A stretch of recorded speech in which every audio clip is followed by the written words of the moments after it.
What is going on, everyone? Welcome to the very first episode of A Certain Point of View, our Schmoedown related podcast, where we're going to be reacting, discussing everything that goes down in the Schmoedown, the movie trivia Schmoedown. If you don't know what the Schmoedown is, I highly recommend Googling it, checking out what it is on YouTube, because it is basically wrestling for movie trivia fans. Yes, you heard that right. It is wrestling for movie trivia fans. It's movie trivia. You get up on a desk, answer a bunch of questions, but it's much more than that, and we're here to talk about it. Now, it is not just me to talk about it, but before I introduce my guest, I am Jake Berlin, your host. You can find me on Twitter, Instagram, everywhere at Qui-Gon Jake. And you may recognize me from a channel called Apocalypse Movies as well. I'm over there doing all kinds of stuff every week. But my co-host for this show is going to be Mr. Brian Avalosino, as he goes by Grand Admiral Sino himself on the Padawan podcast over at Apocalypse Movies. But we're here to talk Schmoedown, and we're putting our feet in the water with the Schmoedown after show world. I put a post out about 2 weeks ago on this show and what we wanted it to be and our background on it. And you may have saw a little, I called it a channel tease about a week ago as well, kind of introducing what we're going to be doing and everything. And before we get to kind of our breakdown of everything we're going to do, our segments and stuff, I want to shoot to Brian real quick and just, talk a little bit about your history with the show. And I know you're very new, but how much you enjoyed and what you specifically love about the Schmoedown. Yeah, so I'm about, I'd say, probably a little over a year into this. You obviously were the one that introduced me to this, and it's wressling for movie trivia. It's perfect description because it sounds absolutely ludicrous, and that's exactly what it is. But yeah, no, it's for anyone that enjoys facts and knowledge about movies and stuff like that. This is your perfect angle, especially if you like a little bit of a little like nerdy type stuff, and you got your inner geekdom. If you want Star Wars, you got a whole Star Wars belt. Then you've got the craziness that is the singles and the teams. I don't know how those people can do those because I sure as heck can't. But and you will see us doing those on our reactions. Yes, we will try our best. But been into it for a little over a year. I've got my favorites and stuff already. But we'll definitely talk about all that. Yeah, you'll definitely know who we lean towards and stuff. But absolutely love it. It's been about a little over a year, and from when you introduced it to me, probably I want to say like end of season 5, beginning of season 6 was probably around maybe possibly. Yeah. So yeah, cool. All right, guys. Well, so a little background on the show and kind of what it's going to include and everything. Essentially, we're starting out weekly. We're going to do an episode a week. It'll more than likely take place after all the matches happened. If stuff gets to get crazy because of the draft and everything kind of gets amped up with the new era in season 7, we may go to 2 a week, maybe after each match that happens, because who knows with trades and faction rivalries, trades pop out of nowhere. Yeah, just stuff that happens. It may require us to go 2 weeks, but we're going to stick to a week for right now. But that's not going to, or that also includes doing match reactions. Now we're going to do those as well. We checked out New York this past weekend. We were able to watch it live. Obviously, we can't go there because we're on the opposite side of the country. But we will have reactions to those episodes or those matches as well, so you'll be able to kind of watch them along with us and play along as we play along. And have a little fun doing that as well. But for this show specifically, it's all going to focus on the breakdown, the discussion part of it. We're going to talk a lot about New York today.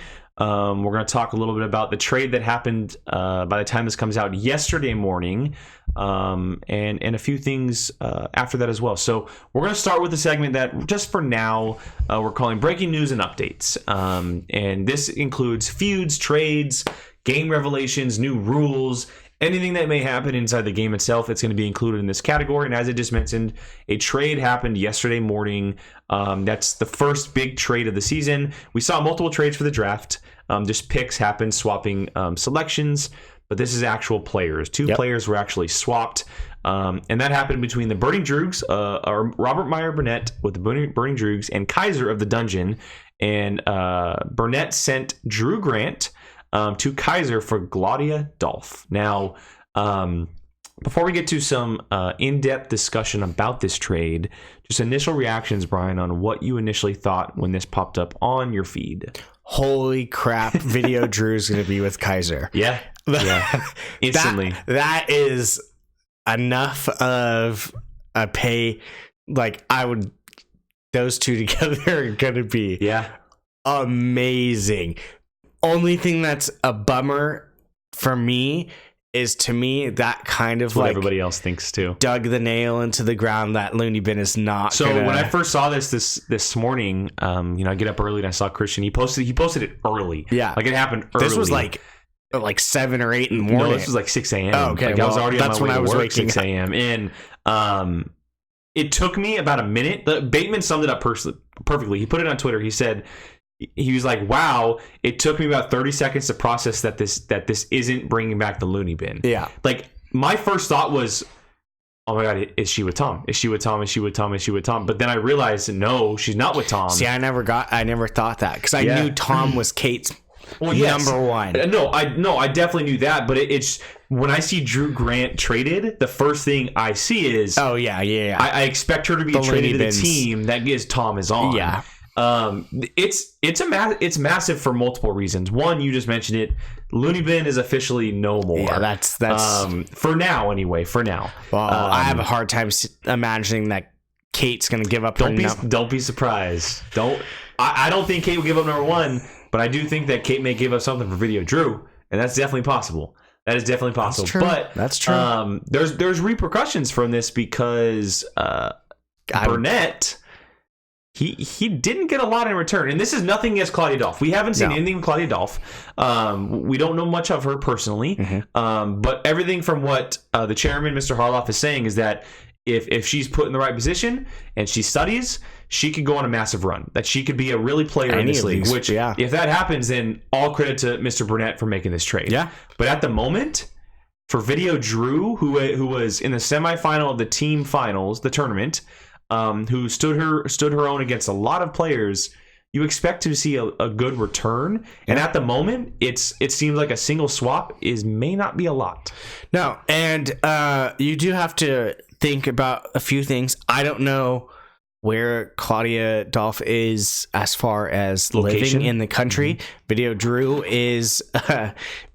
is a New Yorker. Yes. So that's going to limit. Well, so actually, I know that you aren't in tune to social media during the day because of work. Yeah. She officially she did a live feed today saying she's 1,000% in. Anything that happens, she's playing. Perfect. And I believe the same has happened for Claudia Dolph as well. I'm pretty sure. Yeah. I like we said, Claudia Dolph we don't know too much about. So it's hard to say how good she is, what she can, what's her strong points, what's her weaknesses. We don't know. The thing that I'm starting to really pick up on is Robert Meyer Burnett is going after a unknown. Rookies. He's going after rookies. And it kind of works in his favor a little bit too, because how do you prepare for someone when you know nothing about them at all? Like that, and the rookies, unlike the well-known stars of the league, may have more matches, which gets more points. Yeah, and so Mr. Burnett, for all the crazy he is, look, you're a fan of him, like. I love him. I'm cool with him, but sometimes he's just a little too chaotic for me. I love the crazy. He may have some master plan that may work in his favor. Oh, he always has. Here's where it's at. He's always at least thinking about the one step ahead. Not always, but most of the time. No, I'm gonna say he is a lot smarter than people. No, I'm not saying that at all. I'm not saying that. I think and hopefully we can get him on here one day. I'd love to talk to him. Please. When I talked to you after Schmoedown, that was one of the funniest things ever. But he definitely, he's not going to just give away Video Drew just cuz. Like, there's got to be something more that we don't really know. Totally. Because I believe she was his 4th or 5th pick, which that's pretty high. Because you're still in the realm of namesake people in 4th and 5th round. So to trade for someone that is not a namesake, and from what I'm remembering, I want to say she went like 9th round. So there's got to be something more we don't know. But it's definitely going to be interesting, and I cannot wait to see the interactions of Video Drew and Kaiser. So another big part of this is that wait. Since she got drafted, Drew Grant has been wanting, I guess is the best way to say it at the moment. She has been wanting, and she's publicly said that she wants to be on the team with Vinny Manaskowska, I believe his name is, maybe. I'll have to look up his last name, but because he's also a New Yorker. Okay. He writes for Collider, the website. Perfect. Now it came out, and Kaiser revealed that Vinny is actually partnered with someone else in teams. Okay. But she wanted to be on a team with him, not as far as pairs, but just a faction, I guess is the way to say it, a faction. So she got that wish. So this could have been a thing of like, maybe Video Drew wasn't going to play for Burnett, and maybe she forced his hand, and he had to make a deal. Like we're not going to know. No. It could come out in promos and stuff like that, but it very well could be that, because she's been saying from day one that she wants to be on a team with with Vinny, and now it's happened all because of Kaiser. And so who knows what's going to happen? Can you imagine that text exchange? 100%. It must have just been like... the interesting thing here is that, Kaiser, for a lot of people, didn't have the best draft, right? He was a little top heavy with Smets. And then he went Robert Parker, who could be an absolute force. But the problem is he's also intergeeked him. Yep. And then he got a lot of young guys, a lot of unknown people. This helps him with Video Drew. Yeah. She's a veteran. She's been there. She's kind of been at the top a little bit with Tom on Looney Bin. And she has that strength to become someone. And it could be very interesting to see her and Kaiser kind of operate inside of, if she plays singles, I'm not sure. If she's paired with someone absolutely nuts as she is on the dungeon, who knows? But Kaiser in her corner, it definitely fits the build. Oh, absolutely. Way more than Robert Meyer Burnett as far as like entertainment to say. Totally. I'm all on. That was literally the first thing I thought. Yes, those two together are going to be absolutely perfect. Yeah. So. All right. Well, moving on to our second part of the breaking news and updates. This was announced late yesterday. It's a very quick topic, but a very, very cool topic, specifically for me, because I've been following him from the very beginning. And he's a personal favorite of mine. But Harloff announced yesterday on social media that part of the Patreon, the monthly stuff that's released on top of the exhibition matches, and I'm sure this will be released on YouTube later, but they're doing a John Roca documentary, essentially. And I feel like they're going to do a docu-series throughout the year on players. And it's called The Outlaw and His Journey That Changed the Movie Trivia Schmoedown. Now, I know that you personally... not that you're not a big fan of him, but you're kind of not as much as a fan of him as others in the league. Yeah. But the title fits the bill. This guy's one of the few, if not the, who changed the league into what it is today. He absolutely. Clark Wolf, Dan Murrell, who's still going. Rachel Cushing, and so they're kind of the names that built the league into what it is today. And so it only makes sense. And Harloff said it's been well in the work for a year now. Wow. And Mr. Nerd Chronic himself did the editing, who is now officially the full-time editor for the Schmoedown. Congrats, man. Has left. I'm really looking forward to seeing this. This is really cool. And if they do docuseries like this throughout the year, I'm all on board for this. Dude, I would love to see like little docuseries about each of these like big founding names. I want to see something like the Shire Wolves next or something.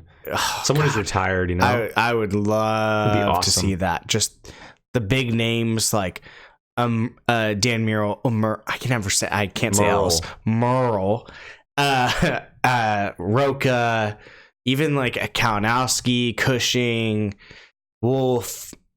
I want someone to do one on Harloff. I would love to see like. Well, I think something on the beginning Ellis. of the Schmoedown will probably happen a little bit later on sometime. Yeah, I mean all these names would be just so entertaining to watch. Like people that have been around since anything before like season 3. Like these people that have laid the foundation. Like that'd be so cool to see. Yeah, like a behind the scenes thing. That'd be really cool too. God, just find me like footage, maybe unused footage, like stuff like that. That'd be so cool to see.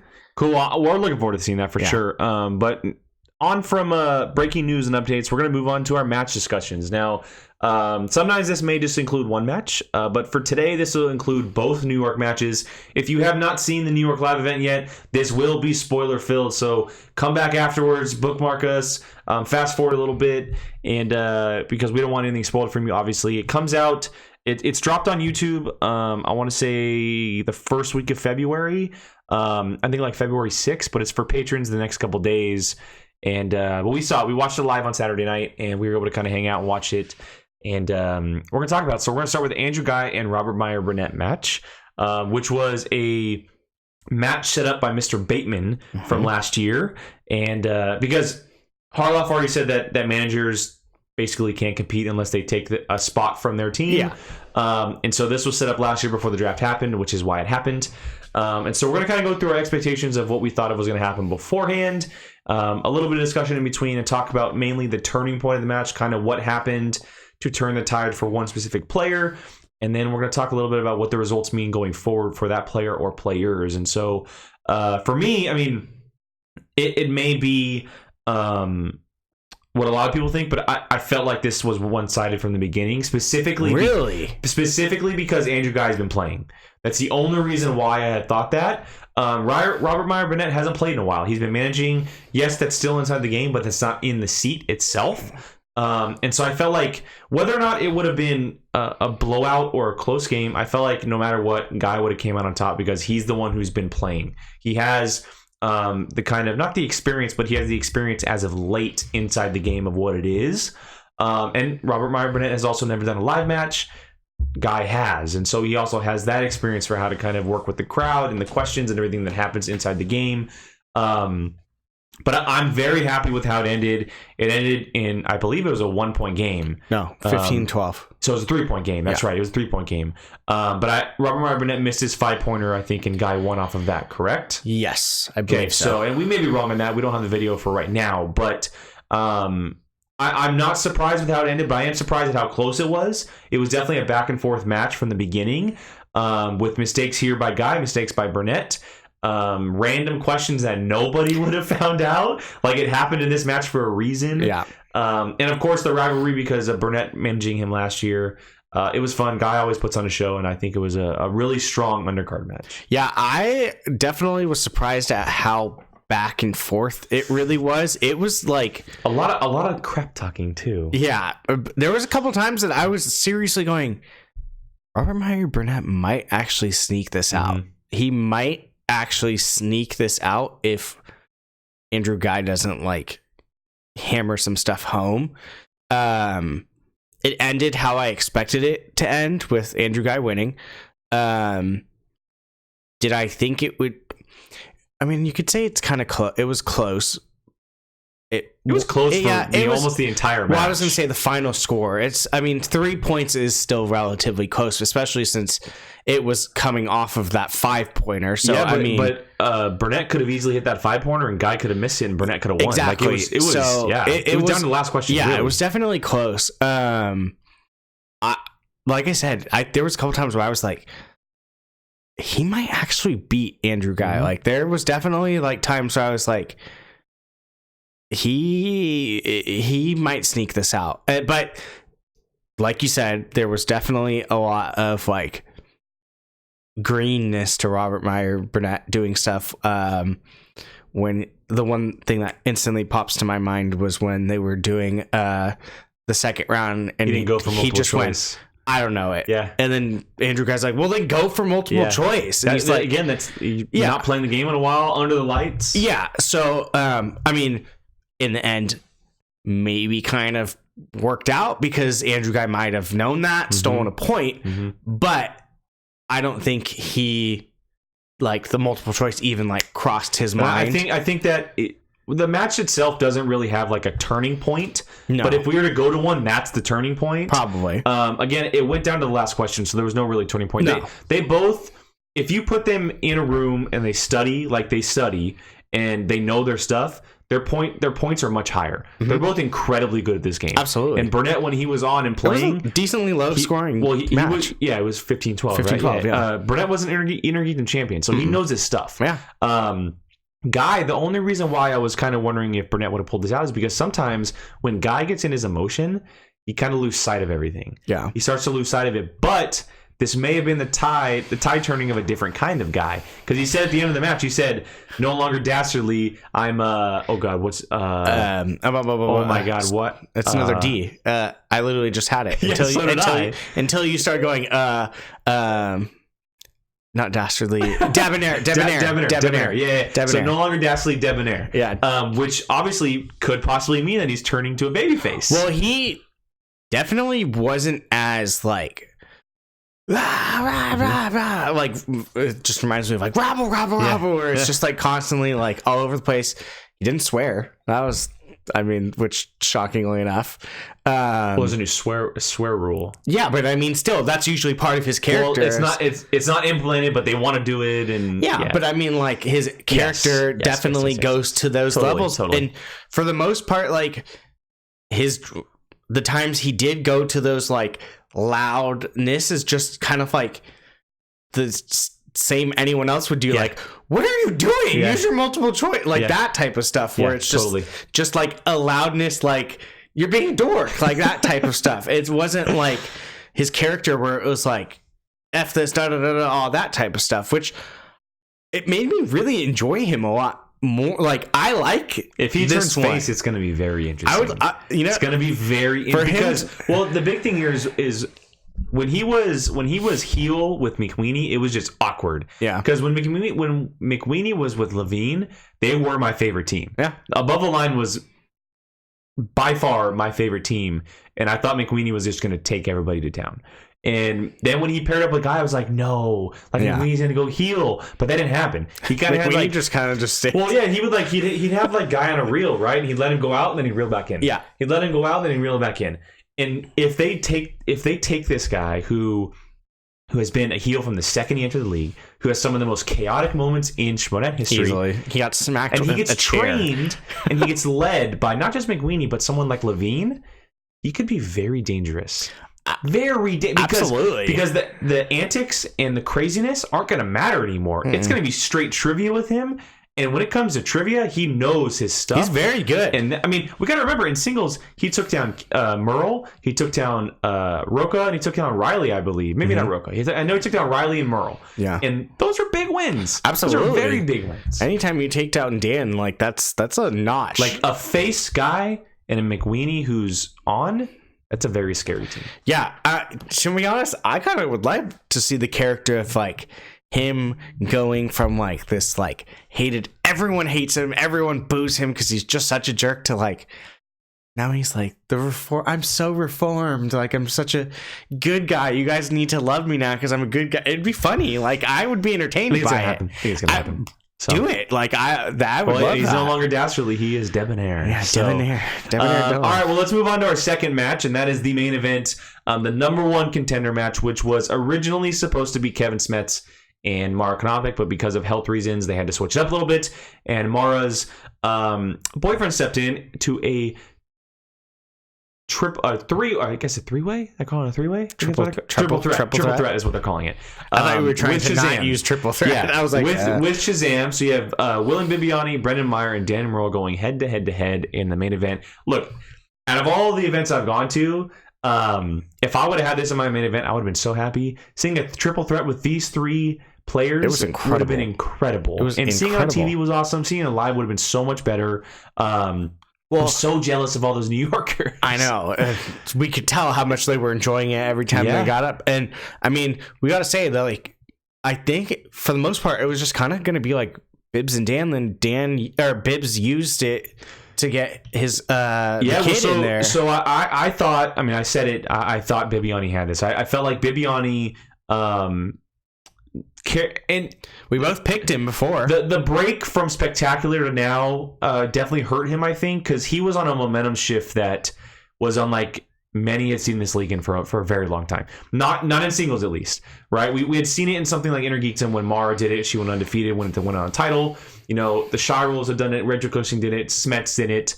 Kalinowski had those incredible runs. But we had never seen a singles run or just a run in general with teams and singles like Bibiani had been having. Absolutely. He made it through the whole free-for-all. Yes. That's insane. Yes. And so I felt like it was just his to win. But there was a point in this match that shifted, and I instantly thought to myself, wow, you just screwed up. Yeah. And that was the challenge he made for Sir Richard Attenborough, which he claimed he was Sir called Lord. Lord, Sir, Sir yes, Lord. He thought he was called Lord at the time. Flat out a very, very bad challenge. Because that's something that clearly isn't going to be in the question. Sir, Lord, to the answer is the same exact thing. Yeah. And so that they moment, literally took a second to figure moment, it out. And it was close. I think it was 17, 16, 15 or something like that at that point. They were all within 2 points. Everything ended up being 17, 16, 15. That moment pissed off Dan Murrell, and it was essentially over at that point. Yeah. Brendan the Kid kept up with Murrell, which, look, 6 months ago, Meyer got TKO'd or KO'd by Bateman in the tournament. Yeah, it was bad. KO'd. He got 5 points or something. It was bad. He didn't look good. He was down on himself.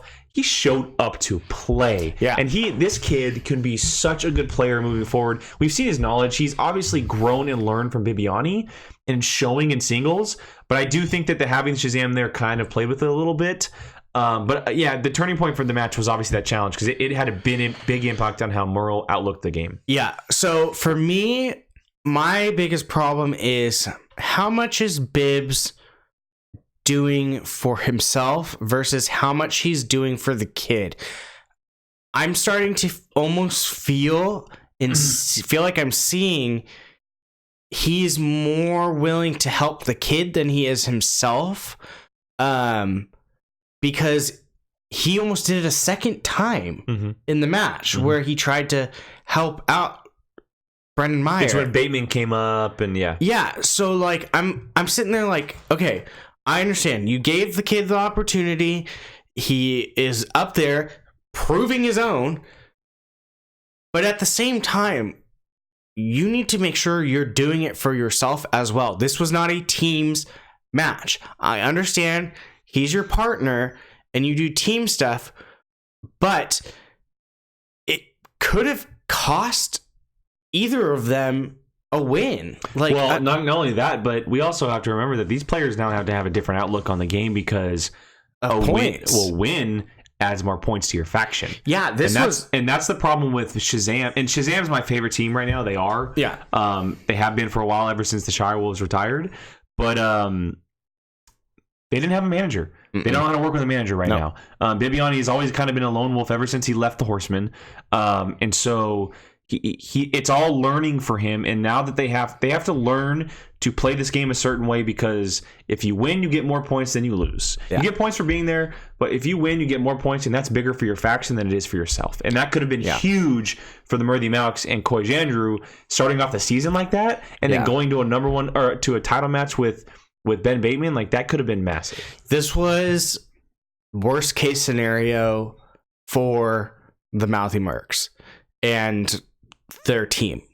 The only thing you needed to make sure was that Dan didn't win, and he won, because not only have you now just cost yourself some faction points or whatever the ranking total points cost, you now burned that challenge, that MVP.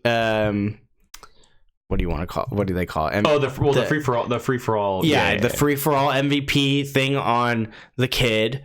It was just kind of like you just burned it. There's no, you used all of that hoping to squeak out something good, and it backfired bad, because now instead of one of those two going to play Bateman, it's now going to be his faction versus his faction, and they're on the same one. Exchange is starting off strong. You get points for just participating. they now have 2 points just for both being there instead of one. And this came off of Mara not competing, which she was going for a title, and she's part of the Madly Mercs. Yeah. She could have in my opinion, she would have walked away with that belt. I do think that she will beat Kevin Smets, because I just think that Mara is like an absolute genius. Like she's a genius. But yeah, I mean, you needed something for your team, and 2 points isn't bad. If that's the point system that it is, I'm not sure what it is exactly. We're going to get that for a later show, and we're going to have that every time we do this. We have the breakdown. We just don't know how we're waiting to see kind of how it shapes out with this New York matches and everything. But it's a bummer because now when it comes down to Atlanta, not only do Bateman and Murrow play each other in the main event, Finstock Exchange, but the Finstock Exchange also has a player in the undercard. Yeah. And if she beats Alex Damon, they walk away with all the points. Yeah. And that could be really bad for the league. Absolutely. And look, it could be bad for the league, but let's just face it how it is right now, or talk about how it is right now. This is what we expected from the Finstock Exchange. Yeah, this stacked. is exactly what we expected from them. They're absolutely stacked. Bobby Gucci, Mr. Finstock, Tom Dagnino, he was gifted this team the second Spectacular I wouldn't say gifted. ended. He worked his ass off for it, or his butt off, excuse me. No, he did. He is, and Merla said it, Roca said he's a great manager. He is. But he wouldn't have been gifted this team if they didn't win. Yeah. All of these players would have been off the board if they didn't win. He was gifted Bateman as a champion who came with Riley. Then he was gifted the Founding Fathers because they won the team title. Yeah. So he had 4 juggernauts to begin with his first 4 rounds, and then he had to go from there. And so he was kind of already off onto a head start, and this is what we expected from them. The problem is now everybody's far behind them. Yeah. And whoever wins in Atlanta, they have multiple points. Yeah. But if she wins, and oh my God, I'm going to pull her name up. I'm forgetting her name off the top of my head. If she beats Alex Damon, that's really bad. That can be really bad for the league. Yeah, I mean, I think her name is Emily Jacobson, if I'm not mistaken. So, like you said, I mean, Finstock Exchange is getting points, and they're getting points fast, which is scary because you now have to climb in order to get back onto that point system. Now, had Bibiani or the kid sneaked out into Atlanta, this would be a whole different story. But now it's backfired hard unless you're a Finstock Exchange person, because Emily Rose Jacobson. Yeah. That's her name. Your ceiling has just gone up for them because you're looking at basically a almost all Finstock Exchange card, which is it's incredible. Like, I mean, the only other manager there is going to be Roxy for one match. Now, am I curious to see how Finstock is going to coach on the championship match? Well, see, that's the big question. He can only coach one. He can only coach one, which means whoever he picks, which is more than likely going to be his number 1 pick in Bateman. Yeah. Merle's going to have to pick someone else to coach him, which will more than likely be Roca. Yeah. Bateman was coaching Merle this past weekend in New York, and he said it himself. He's like, dude, like, this guy knows what he's doing. Like, I won this match because of him. Yeah. But that could be interesting for the faction itself. Yeah. Like, how, because we already know what happened with Roca being picked 4th, right? Yeah. He didn't call himself a 4th rounder. In my opinion, he's not a 4th rounder. No. He's not, because he plays so many flipping matches. He gets points no matter what. He should have just said, I picked my 1 through 4. But it creates drift in the faction. And contention. It could be very, very interesting. And they've said from the beginning, doesn't matter who wins, it doesn't matter is the belt's in the faction. Yep. The problem is, now Finstock can only choose one to coach. And if that's not Merle, Roca's going to be freaking heated, man. He's not going to be very happy. And that can create massive issues. Yeah, I mean, if they keep the mentality of, as long as the belt stays here, we're good. Yes. Then so be it.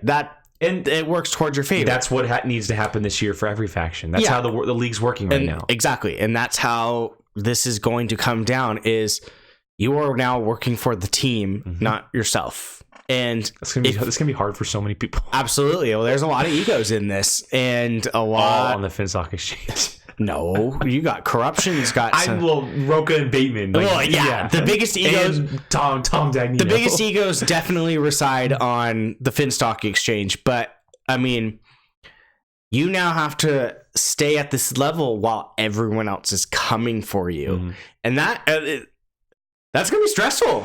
There's going to be points where probably someone breaks. I do think that, whether, and we'll talk about it on a later show. It's not for another month or so. We'll dive into the Merle Bateman match and that card closer to the showing. But I do think that, no matter who comes out of that a winner, I think that the Finstock Exchange is going to hold the belts for a while. Probably. Not just in singles, but teams. I do think that after having a struggle and finding themselves, I really do think the Founding Fathers have found their stride, and that's scary for a lot of people. It's very scary. That can be very, and if Bateman goes on a run like he did last year in the tournament and then through Spectacular, and say he beats Merle, I don't know if anybody can beat him. I really don't know if anybody, because Merle is his last test. Yeah, Merle is really his last test as a singles player. If he beats him, 2020 could be bad for a lot of factions outside of them. Yeah, I mean, at the same time, though, it only takes one little trip, and 100%, and you could just keep tumbling down. I mean, look at last year, the beginning of the year, they literally were just like, it was a joke. Well, they thought about ending the faction. Yeah, they thought about going their separate ways. It was literally a joke, but in one turnaround, everything changed, and now they got Bateman. Everyone's wearing a belt, so it could take the ego of someone. It could take a slip up in a match to easily just get this ball rolling in the opposite direction, and things could collapse. Yeah. To be honest, I don't think all four of them will be together by the end of the season. Via trades? I think someone will go to a different team. I personally... Well, that has to happen via trade, though. I know. Interesting. I don't know. We'll see. But it all depends on how the matches go. Absolutely. If they keep in good graces as far as up top, and if Bateman wins and the Founding Fathers keep the title or something, nothing's going to happen. Nothing's going to happen. So. I'll be interested if one of these belts leaves.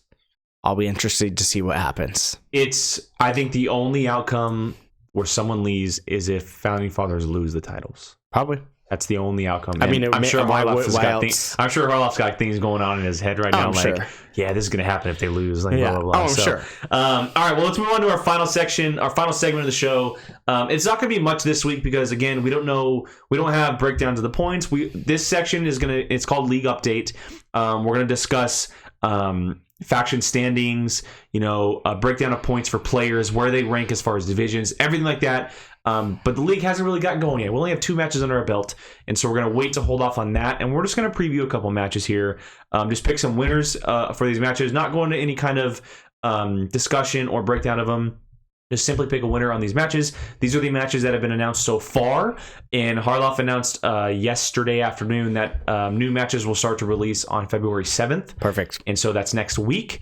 But for now, these are the matches. So we have Ethan Irwin versus Jeff Snyder, Paul Oyama versus John Roca, Robert Parker versus Ace Cabrera, which is an Intergeekdom match and debuts for both of them. Ben Goddard versus Robert Butler III. That is the SEN Live Civil War. I can't wait for that And one. Brett Sheridan versus Bonnie Somerville, which is, if Bonnie shows up, that's going to be a fun match as well. But let's start from the top here. Irwin versus Snyder. This is interesting. Now, that's a good match. A year ago, I would have said Irwin hands down.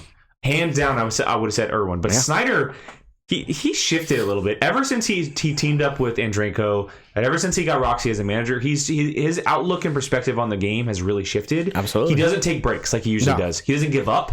And so, shockingly, I'm going to give the edge to Snyder here. Really? I really am. Really?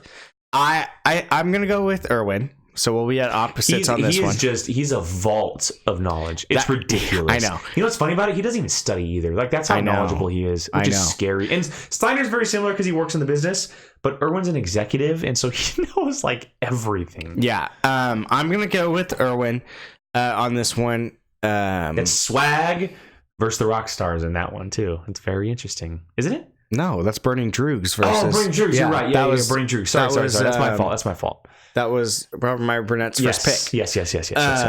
So I don't think Ethan Irwin is gonna I don't even know what word I was going to say. Take this one lightly. I feel like he's just going to come out like throat punching. First match of the season. Yeah, like it's literally going to be like one of these. He's probably got the itch to get that belt back. Oh, I'm sure. New faction, new season. Even though he loves Jay, he's not with Jay. You can tell that he really wants something fresh, something new. I don't know if you saw, but at the awards, he announced that everybody on the Droogs gets their own action figure. So, well, he had one. Yeah, he brought it to the, yeah. He said everyone in the factions going to get one. Yeah, and it was literally just him with like this the whole entire time. I think I'm going to go with him. I think it will be close though.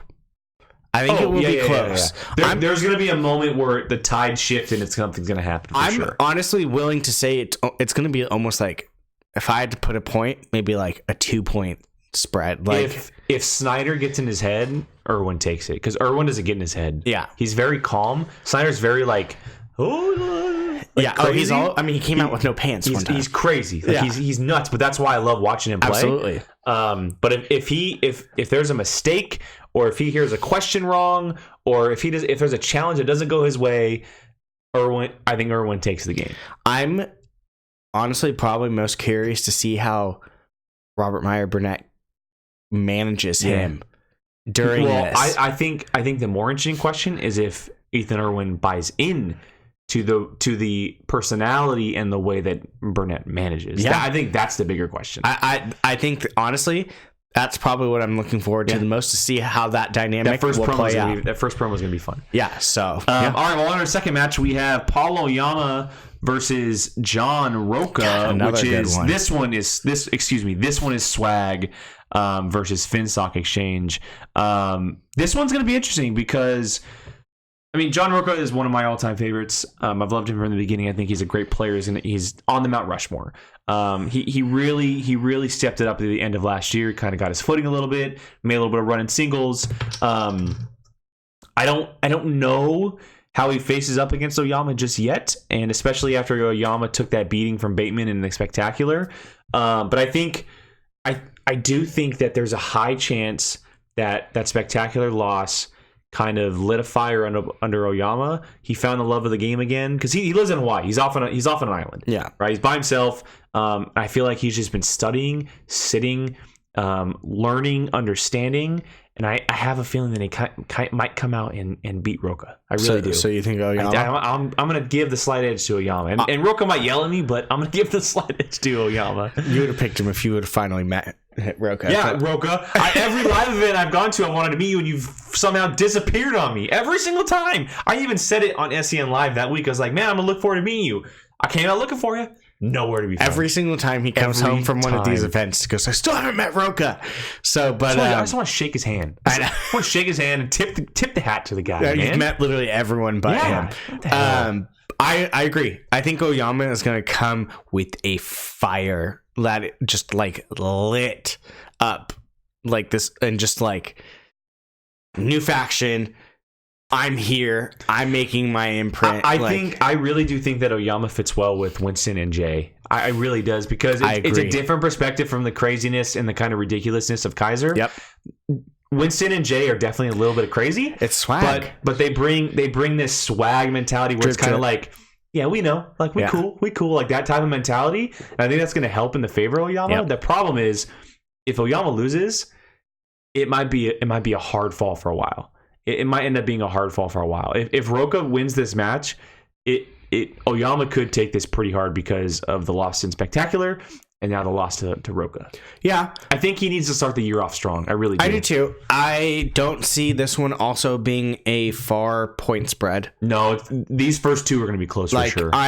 Honestly, I feel like the Oyama one's going to be like a point. Mm-hmm. And I love the fact that it's old school versus new school.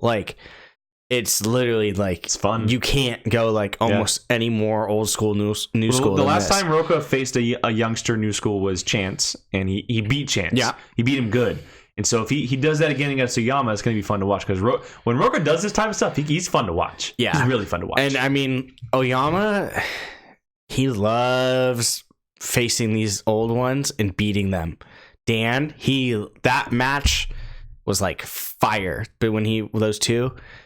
This should be interesting. I think he'll squeak it out. Cool. All right, we're on to our third match, and it's the Battle of the Rookies. The debuts for both of them. We have Robert Parker and Ace Cabrera in an Inner Geekdom match. Two rookies. Robert Parker was picked first in the second round by Kaiser. Mm-hmm. The first shock of the draft that we were in attendance. Yeah. Nobody was expecting that because there were so many players still on the board. But that could mean a lot for this kid. Now, a lot of people have been talking this kid up as far as what he knows. The interesting thing here is that he's part of the dungeon, which is where the Inner Geekdom belt is held with Kevin Smets. What does that mean for them? Yeah. But because I haven't seen Robert Parker and because I don't know a lot about him, I'm solely basing this off of my familiarity. And I know Ace from Schmoes and from the universe of as far as watching. And I know his knowledge. And so just for that reason, I am going to take Ace in this match. Okay, I'm going opposite. I don't know him very much. Mm-hmm. In my head, I'm kind of like, you have the Inner Geekdom champion. Yeah. And there was so many people left. Mm-hmm. Why did you take him right after? Mm-hmm. So, especially because that was the pick he traded for. Exactly. He didn't even originally have that pick. No. And so in my mind, this kid must be freaking good. Well, a lot of people are saying that he could end up defeating one of the champions in Inner Geekdom. Yeah. So from what I'm imagining, I this one, like, I don't know very much.